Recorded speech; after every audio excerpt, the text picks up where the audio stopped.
చిలుకూరు బాలాజీ ప్రధాన అర్చకులు రంగరాజన్ దాడి ఘటన తెలుసుకొని ఒక్కొక్కరుగా భక్తులు పరామర్శిస్తున్నారు. అదేవిధంగా రాజకీయ నాయకులు కూడా ఆయనపై దాడి జరిగిన విషయం తెలుసుకొని చిలుకూరుకు క్యూ కట్టారు. అయితే సోషల్ మీడియా ఇన్ఫ్లుయర్ ఉప్పల్ బాలు కూడా ఇక్కడికి ప్రతి నెల వచ్చి దర్శనం చేసుకుంటారని చెప్తున్నాడు. దాడి జరిగిన ఘటన తెలుసుకొని ఇక్కడికి వచ్చిన అంటున్నాడు. ఒకసారి ఉప్పల్ బాలుతో మాట్లాడదాం.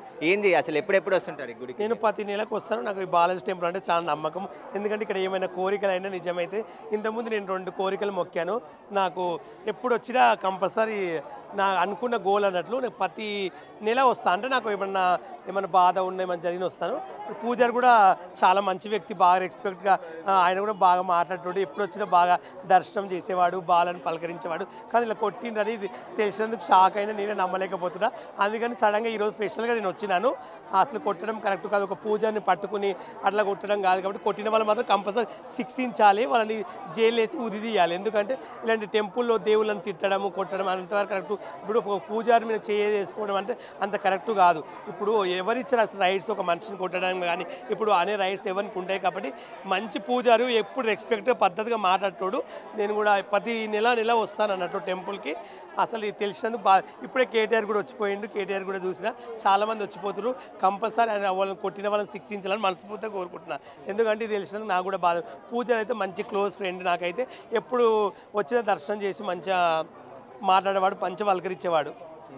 అంటే ఈ దాడి జరిగిన తర్వాత ఫోన్లు కానీ వీడియోలు ఎట్లా చూస్తున్నారు అందరూ? అసలు దారుణంగా పూజారిని అవమానించారు. చాలా ఎడ్యుకేటెడ్గా ఉన్న ఫ్యామిలీ అయినా, చదువుకొని రిటైర్డ్ అయ్యి తర్వాత స్వామివారి సేవలోనే ఆయన ఉన్నాడు. దీన్ని ఎట్లా చూస్తారు మీరు? అంటే అంత ఎడ్యుకేషన్, ఇప్పుడు ఎడ్యుకేషన్ అనేది ఎవరు చూడరు. ఇప్పుడు ఆయన ఎడ్యుకేషన్ అనేది చదువుకుని కాదు, ఒక పూజారి కాబట్టి మనం గౌరవించాలి.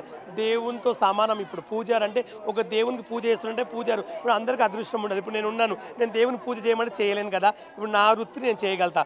ఆయనకు ఆ అదృష్టం కలిగిందంటే ఆయన దేవుంది అదృష్టమైన. కానీ అట్లా కొట్టి హింసించడము అలా చేయడం ఎంతవరకు అయితే నిజంగా చాలా తప్పు అన్నట్లు. ఒక పూజారిని కొట్టడం నాకైతే నచ్చలేదు. ఎందుకంటే అంత మంచి వ్యక్తిని ఆయన ఏమన్నాడు, ఏమన్నా దోచుకున్నాడా, లేక ఏమైనా బంగారం నుంచి ఏమైనా దోచుకున్నాడా, ఏమైనా పూజలు ఎత్తుకపోయిండా, లేదా ఏమైనా మోసం చేసిండా? ఇప్పుడు మోసం చేసిండా ఆయన ఇలా చేసిండే కొట్టినా ఒక ఉపయోగం ఉంటుంది. ఆయన ఏం చేయండి అలా కొట్టడం నాకు నచ్చలేదు. కాబట్టి వాళ్ళని శిక్షించాలని మనస్ఫూర్తిగా కోరుకుంటున్నాను. అయితే ప్రతి ఒక్కరు కూడా ఇక్కడికి వచ్చి పరామర్శిస్తున్నారు.